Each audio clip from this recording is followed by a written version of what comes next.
Halo teman-teman, dimanapun kalian berada, dimanapun kalian menonton video ini, semoga kalian selalu dalam lindungan Allah Subhanahu Wa Taala, diberikan rezeki yang berkah dan umur yang panjang. Di sini, di video ini, saya akan membahas tentang sains tanpa etika.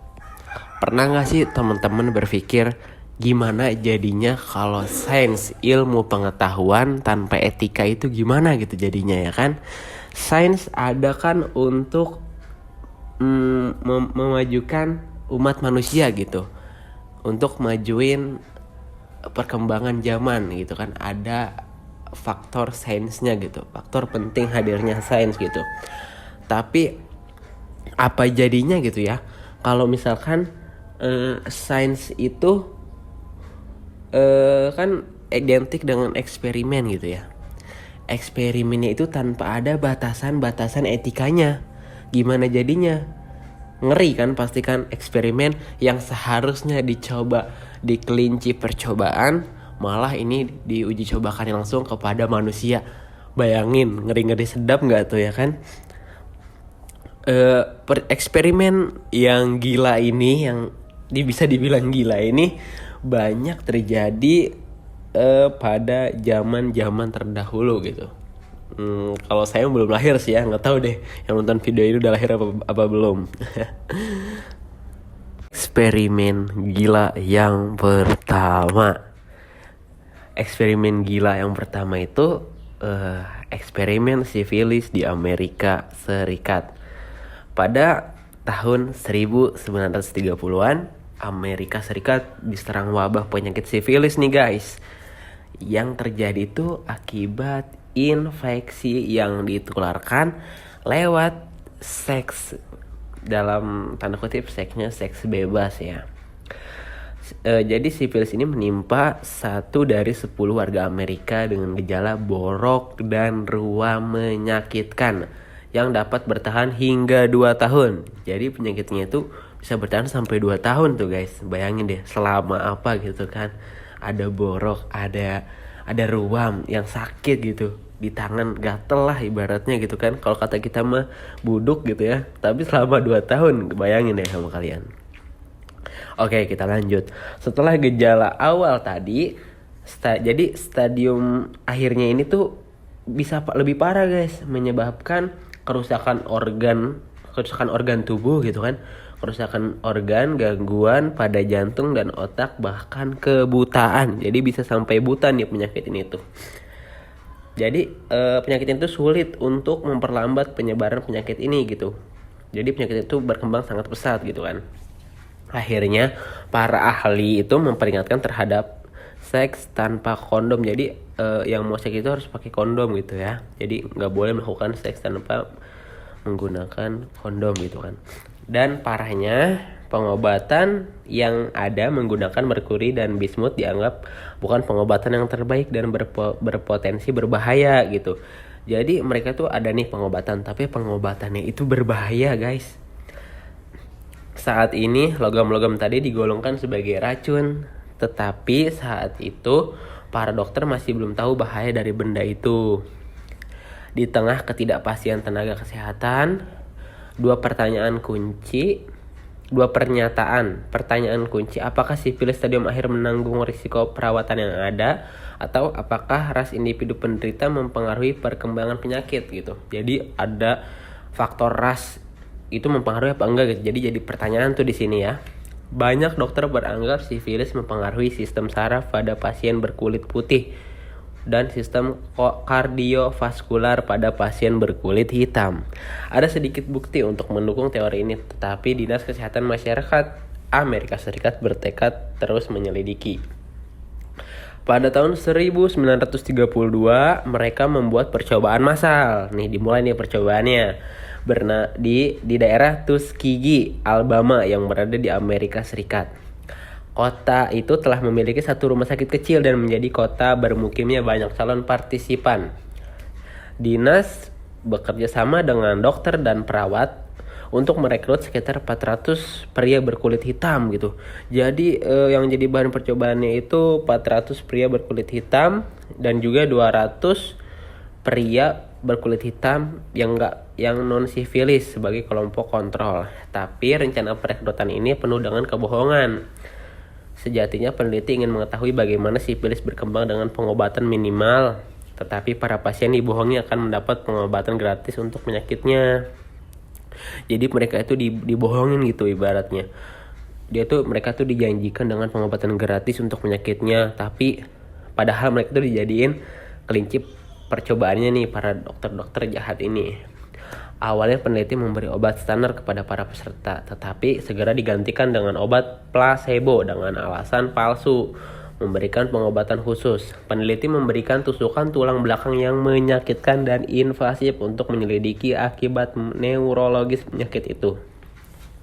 Ketika pasien meninggal, dinas akan menganalisis tubuh mereka, mendanai biaya pemakaman dengan imbalan otopsi dalam publikasinya gitu.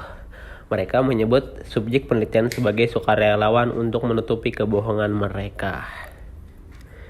Jadi itu tuh dibilangnya itu sebagai subjek sukarelawan gitu yang jadi bahan penelitiannya, padahal mereka tuh ibaratnya dipaksa ya. Di luar Alabama, pengobatan sifilis semakin maju. 10 tahun setelah penelitian dimulai, uji klinis membuktikan bahwa penisilin efektif dapat menyembuhkan penyakit pada stadium awal. Namun para peneliti di Tuskegee masih kekeh dengan menganggap penelitian mereka sangat penting. Jadi mereka belum bisa membuktikan teori tentang perbedaan ras dan mereka percaya tidak akan ada kesempatan lain untuk melihat efek panjang dari sifilis tak diobati. Pimpinan penelitian memutuskan untuk mengabaikan tawaran obat baru itu dari subjek uji. Selama Perang Dunia Kedua, para peneliti memujuk dewan setempat membebaskan pasien dari penelitian karena menghambat mereka untuk mengakses pensilin. Penelitian ini pun terus berlanjut hingga 1950-an saat terbukti pensilin dapat mengobati sifilis stadium akhir. Dengan standar bioetika saat ini menahan pengobatan dan penelitian tanpa persetujuan pihak pasien suatu praktik yang sangat buruk.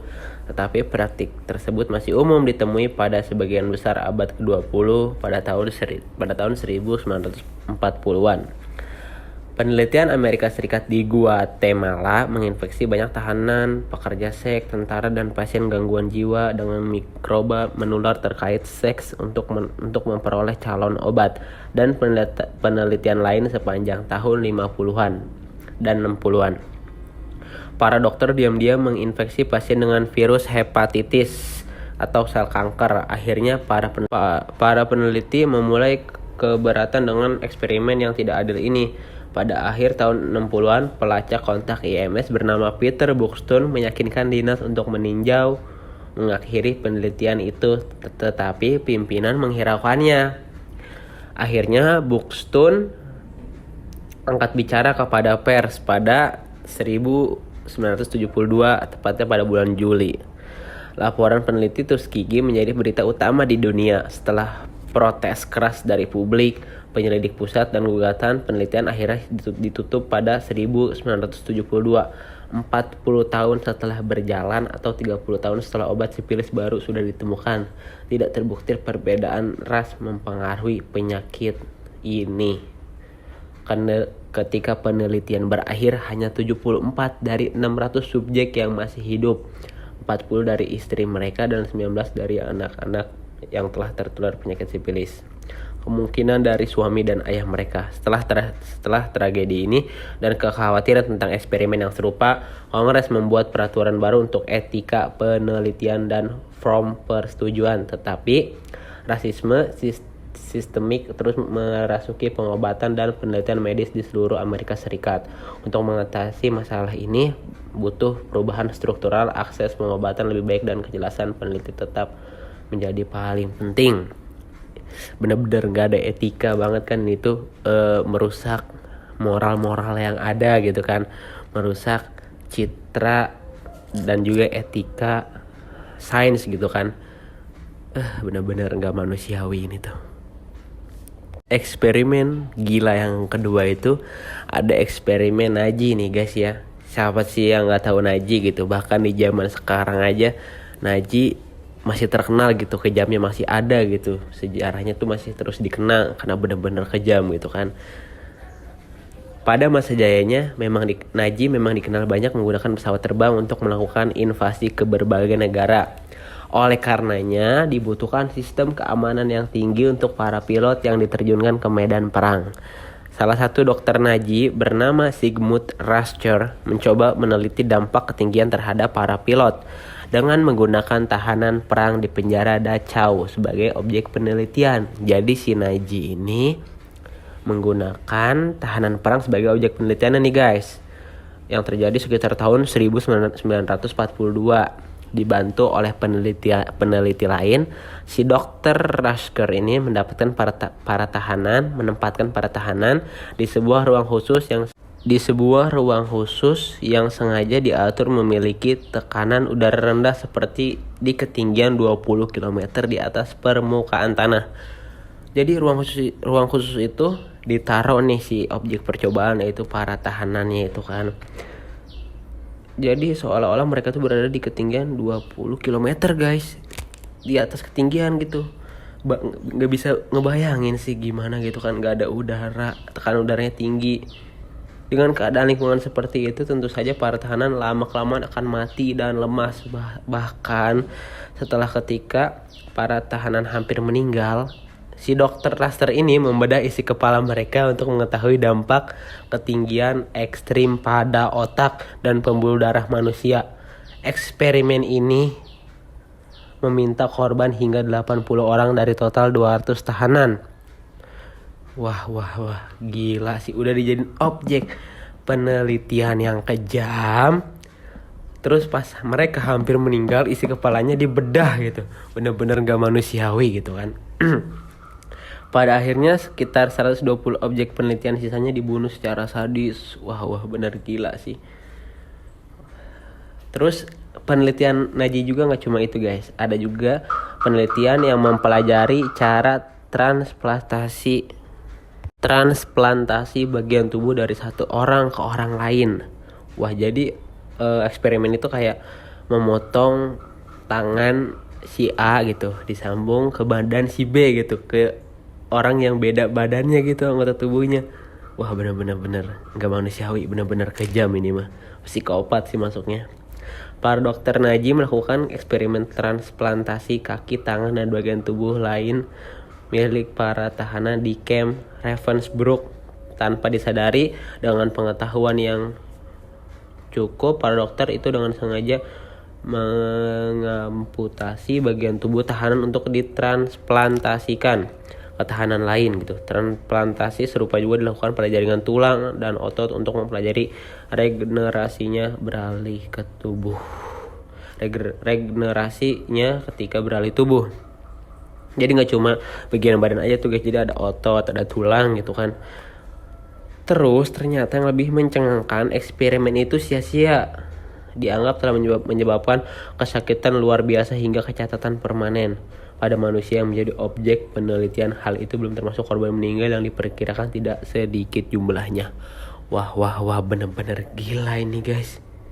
Bayangin aja, mereka sehari hidup dipotong bagian tubuhnya, gak kebayang, sumpah parah sih nih. Eksperimen selanjutnya itu ada eksperimen 731 di Jepang, atau bahasa lainnya itu Nana San Ichi Butai, bahasa Jepangnya gitu mungkin ya. Adalah nama divisi perang biologi dan kimia rahasia Angkatan Darat Kekaisaran Jepang selama Perang Dunia Kedua. Jadi divisi ini tuh dipimpin oleh Jenderal Shito Ishii, seorang perwira medis tempur dengan reputasi hebat sekitar tahun 1930-an. Jadi si Jepang ini gitu melakukan eksperimen nih guys. Eksperimen unit 731 Jepang yang pernah terjadi itu, pernah nih ada seorang ibu dan anak perempuan yang berasal dari Rusia gitu, ditempatkan di dalam ruang kaca tebal yang kemudian sengaja diisi gas beracun. Sang ibu yang berusaha melindungi anaknya berbaring di atas anak perempuannya. Di saat yang sama, para dokter unit 731 di luar ruangan kaca merekam dan mempelajari respon tubuh dari kedua korbannya. yang kejang-kejang dan lama waktu yang dibutuhkan untuk mereka mati. Jadi si objek penelitian itu direkam dari luar sama pengamatnya gitu, sama dokter-dokternya, dengan dimasukin gas beracun. Jadi kejam banget sih si Jepang ini ya. Yang kedua yaitu ada salah satu saksi mata atau Yoshiro Hisato, seorang ahli fisiologi yang ditugaskan di unit 731, menaruh minat khusus pada hipotermia sebagai bagian dari studi merutanya tentang cedera anggota badan. Hisato secara rutin merendam anggota badan para tahanan. Jadi para tahanan perang gitu ya kan. Ini dijadikan eksperimen lagi nih, yaitu dengan cara badannya itu direndam di bak air es yang dingin gitu. Terus sampai membeku gitu guys. Terus sampai menjadi lapisan es gitu di atas kulit mereka. Menurut salah satu saksi mata yang dikutip dari All That's Interesting, bahwa anggota badan para tahanan sampai mengeluarkan suara seperti papan kayu yang diretak ketika dipukul dengan tongkat. Jadi kayak papan kayu yang dipukul tongkat gitu, bayangin aja gimana itu saking dinginnya sampai membeku gitu kan. Kemudian mencoba berbagai metode untuk menghangatkan kembali para pasiennya, seperti dengan menyirami anggota badan mereka dengan air panas atau mendekatkan tubuh mereka ke api terbuka. Udah si pasien ini tuh dijadiin objek penelitian, didinginin terus dipanasin lagi gitu kan, bener-bener kejam kan. Terus ada juga nih eksperimen masih unit 731 nih guys, yaitu pada dokter komando Shiro Ishii. Dia tuh kayak menginfeksi tahanan perangnya itu dengan patogen atau virus yang menular gitu. Jadi si tahanan perangnya itu di sini disuntikan virus yang menular, terus kemudian digabungkan dengan tahanan yang masih sehat-sehat gitu. Jadi seberapa sih cepatnya virus ini menular gitu kan, benar-benar nggak manusiawi nih eksperimen itu. Kesimpulan yang kita dapat dari berbagai macam eksperimen yang terjadi ini menunjukkan betapa pentingnya etika di dalam melakukan eksperimen, ya kan.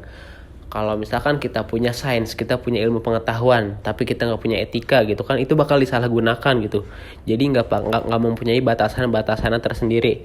Itulah pentingnya etika dalam kita melakukan sebuah kegiatan sosial, apalagi sains gitu kan. Sains itu pada dasarnya adalah ilmu pengetahuan. Jadi sangat-sangat pasti perlu etika di dalamnya gitu. Bagaimana batasan-batasan di dalamnya gitu. Semua nggak cuma ilmu pengetahuan, semua juga perlu ada etikanya gitu. Jadi manusia hidup gitu kan, bersosialisasi dengan masyarakat atau dengan siapapun pasti perlu etika, di mana etika itu perlu digunakan dalam kegiatan kita atau dalam kehidupan kita. Sekian pembahasan dari saya, kurang lebihnya mohon maaf. Thank you for watching. See you next time. Wabillahi taufiq wal hidayah. Wassalamualaikum warahmatullahi wabarakatuh.